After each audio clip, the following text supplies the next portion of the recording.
Hola, bienvenidos sean todas y todos a mi canal El Rincón del Hilo.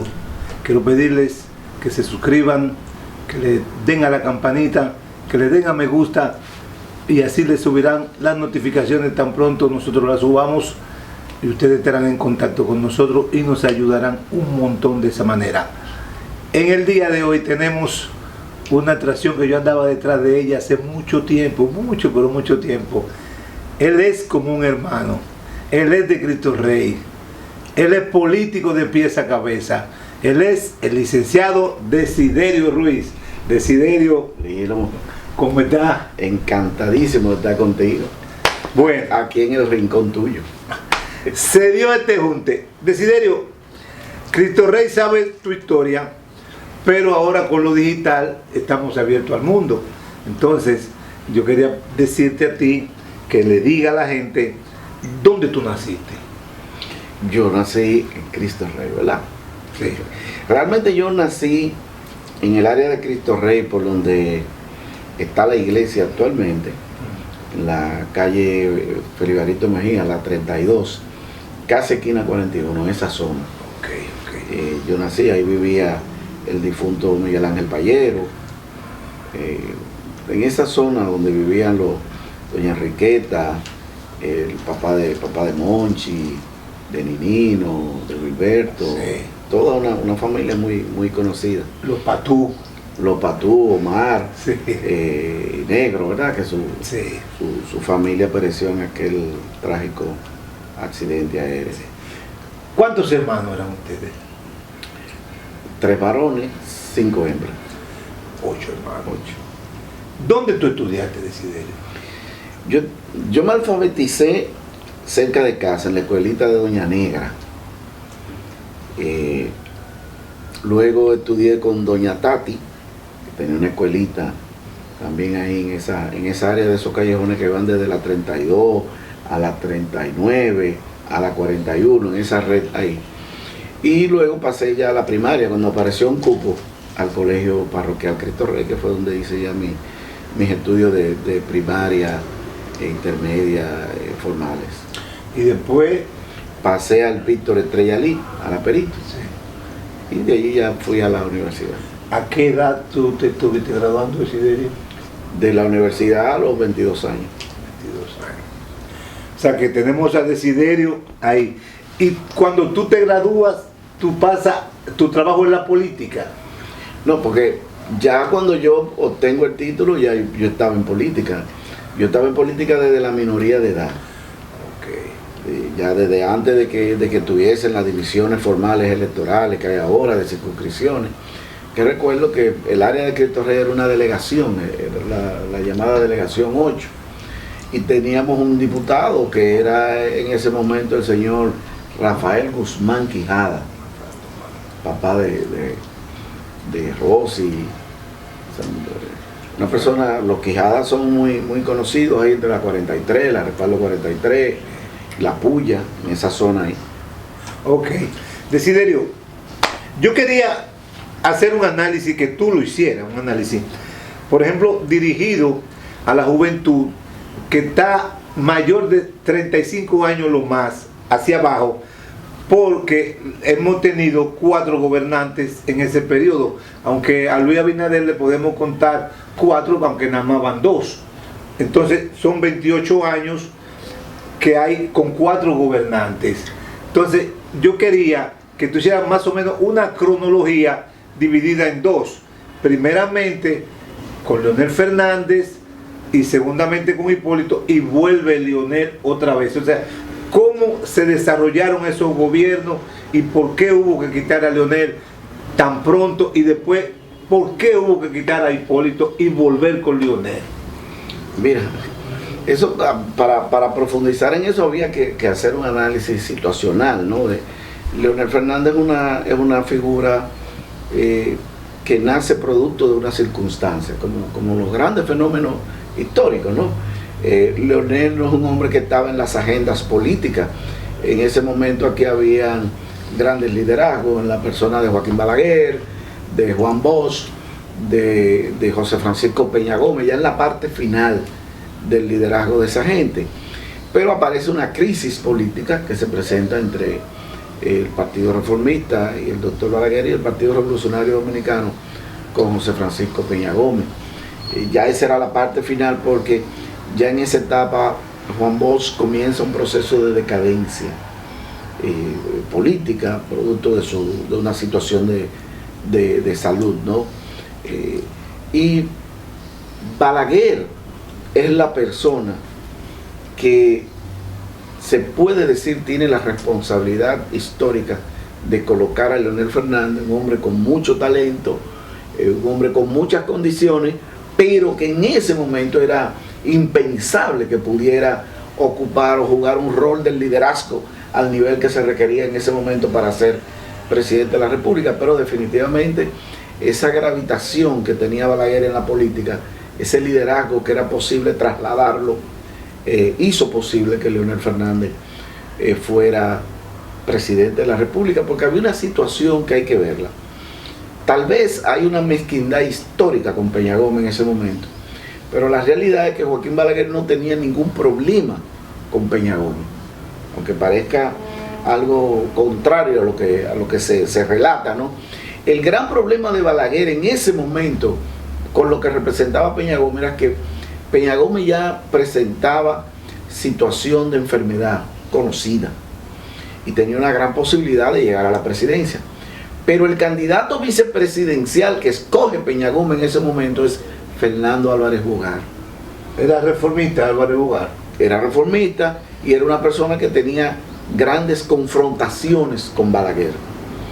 Representaba un gran peligro porque tenía ciertas animadversiones que hacían capaz de, si llegaba Peña Gómez, si heredaba Fernando Álvarez Bogar el poder a consecuencia, como hubiese sido si ganaba Peña Gómez, pues definitivamente iba a haber mucha retaliación contra Balaguer. Es por eso que Balaguer, consciente de que no podía inflar la candidatura de Peinado, para que Peinado, que era la persona a la que le tocaba, vamos a decir, la sucesión, pero la composición política no hacía posible que Peinado ganara la presidencia. Entonces Balaguer se inclina por fortalecer la figura de Leonel Fernández.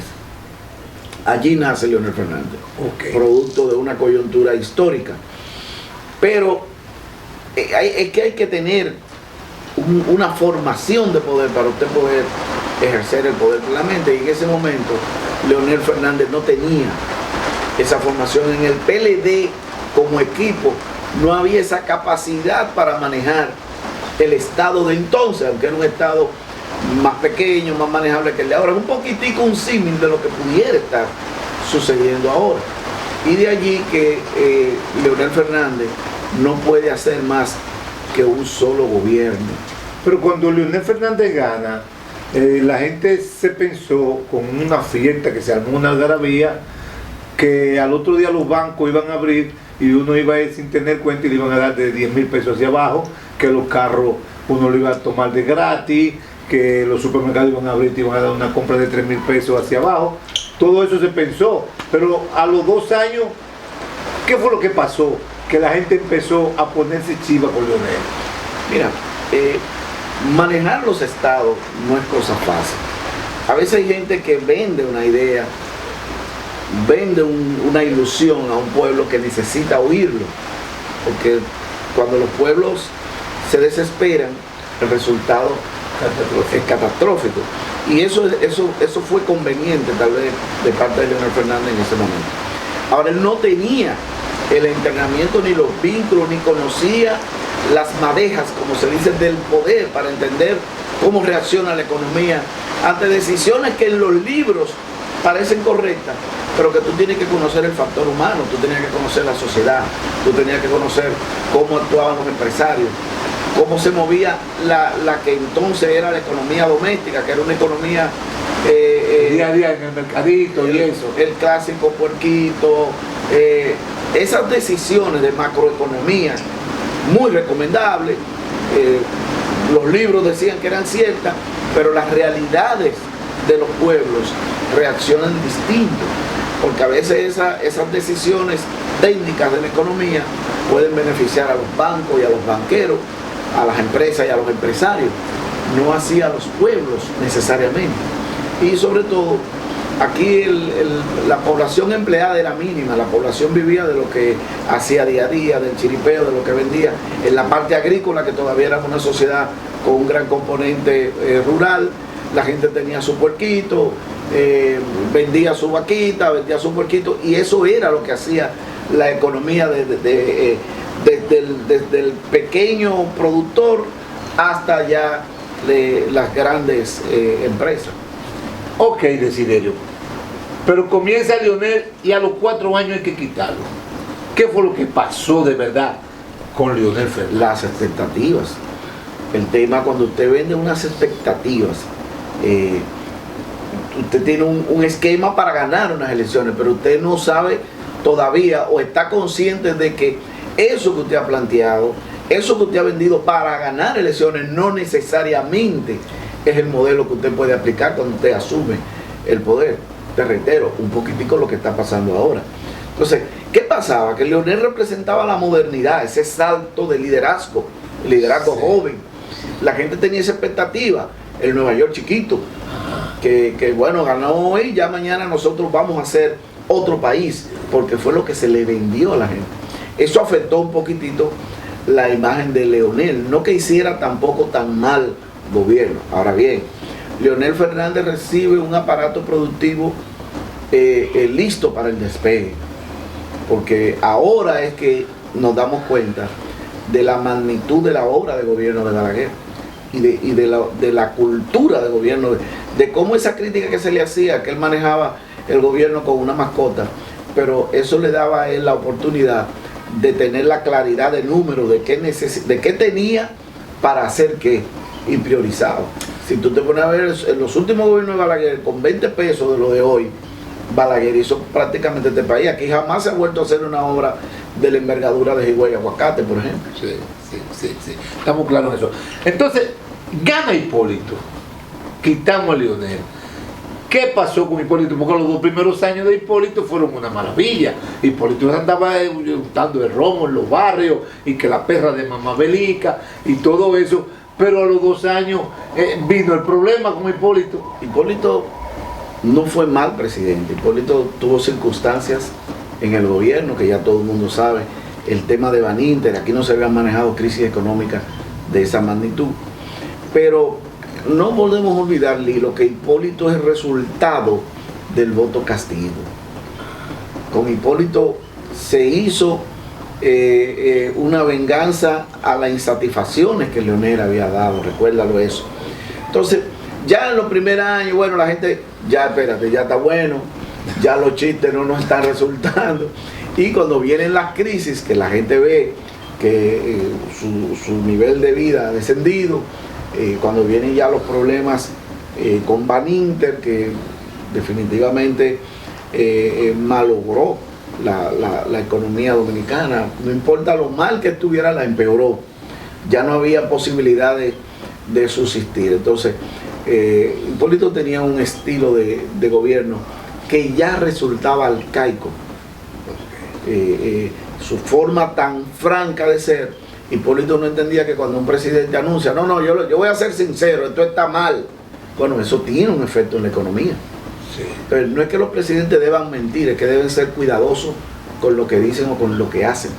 Y que si la acera está dura, que tírate a la calle, que bueno, la calle está dura. Esa forma de Hipólito relajó un poco la figura del presidente, y eso hacía que, por ejemplo, quien iba a hacer una inversión importante no tomaba riesgo porque no entendía que había una seriedad en el manejo de la cosa pública.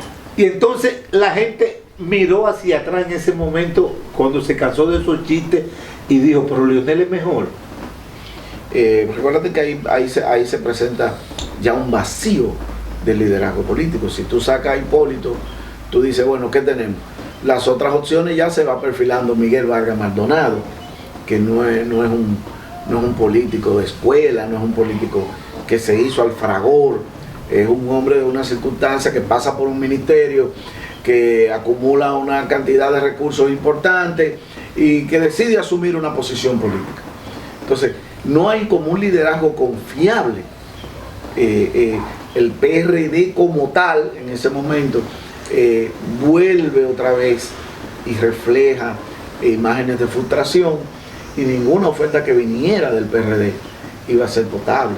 Entonces la gente asume y dice, bueno, pero Leonel, que ya tenía unas estructuras económicas, sociales y políticas, aprovecha el vacío, y la gente, dentro de las opciones que habían, que era o Hipólito de nuevo o arriesgarse con Leonel, prefirió Leonel Fernández. Cuando ese hombre habló del filete de las amas de casa que se lo robaban, eso fue un desorden en el país que hizo caer. Hipólito cometió muchos errores, porque ya, ya el país es el país que está comunicado. No es un país que, por ejemplo, en los años 70, cuando un presidente decía o hacía algo en un sitio, habría que ver qué proyección tuviera. Ya con Hipólito empiezan a funcionar los teléfonos, celulares, hay 20 y tantos canales de televisión, y en minutos se propagan esos errores.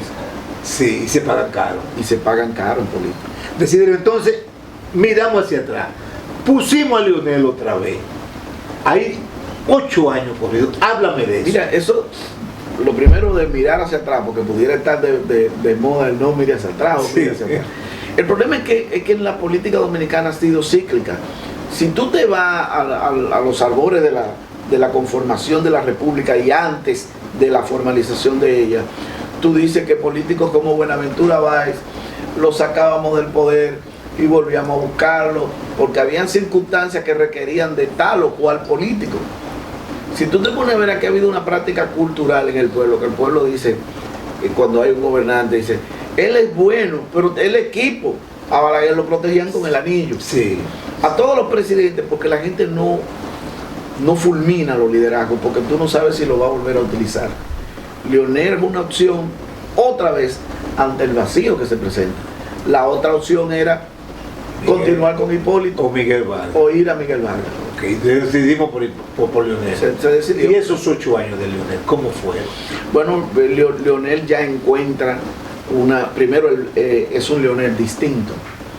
Ya no es el mismo Leonel que se saca la lotería y no sabe qué hacer con el premio.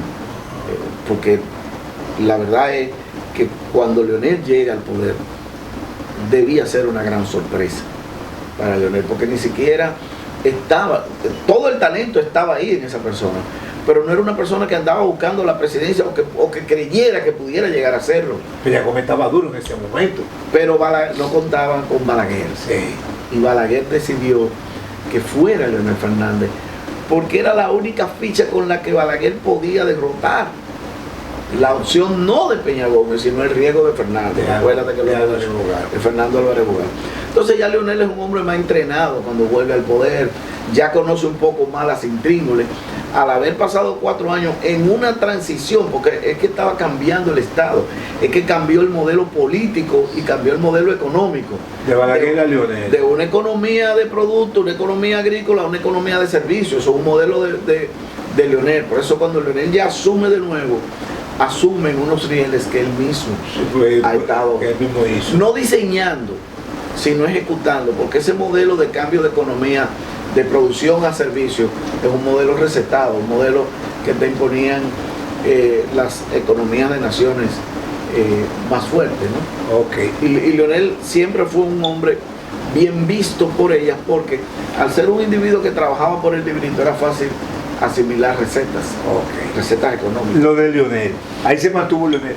El señor Wilkin García Peguero. ¿Quién es ese? Mantequilla.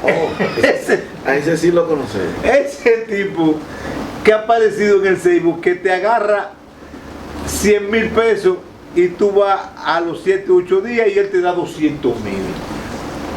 ¿Qué es eso? ¿Es un robo? ¿Es un engaño? ¿Qué es lo que ese hombre tiene ahí? ¿O es una fórmula mágica de hacer dinero? Es que el tema no es mantequilla. El tema es la sociedad que hemos ido creando. Mantequilla es un reflejo de lo que se está viviendo hoy día.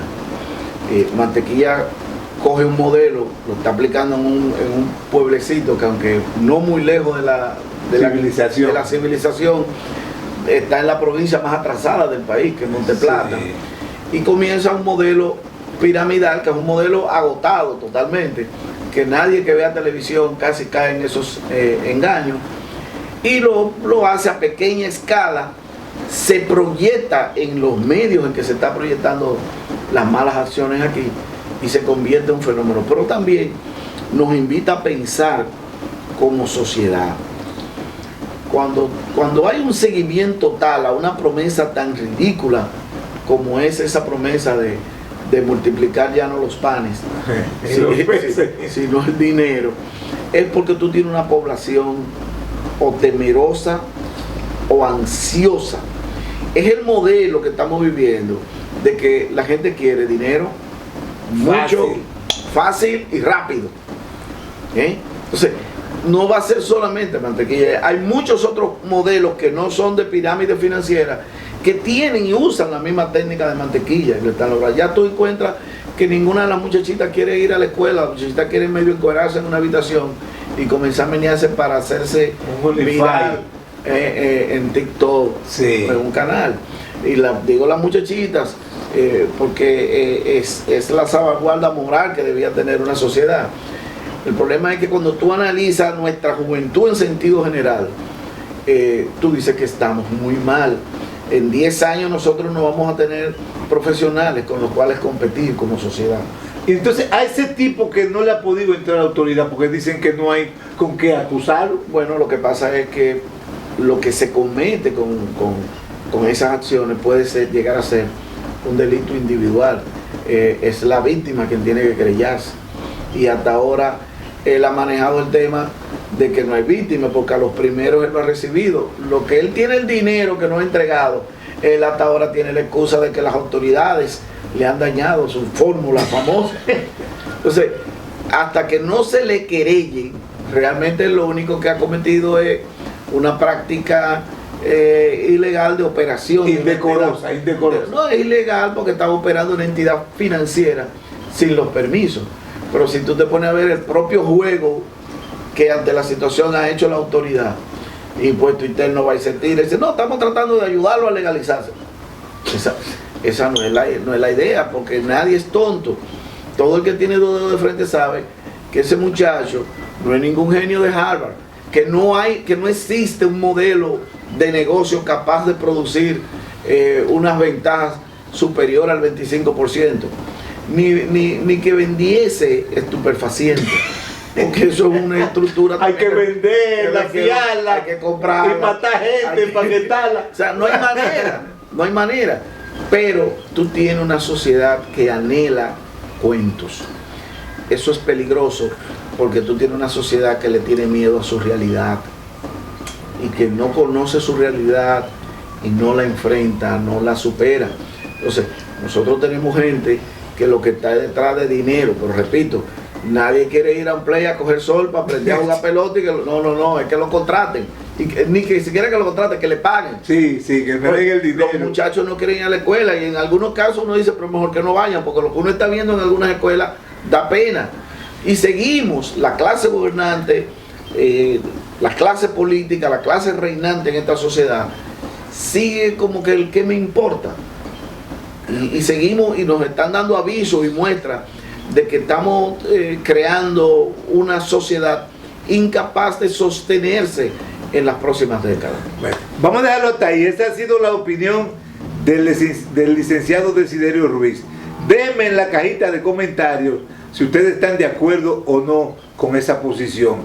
Sea cual sea su opinión, será aceptada porque somos una democracia.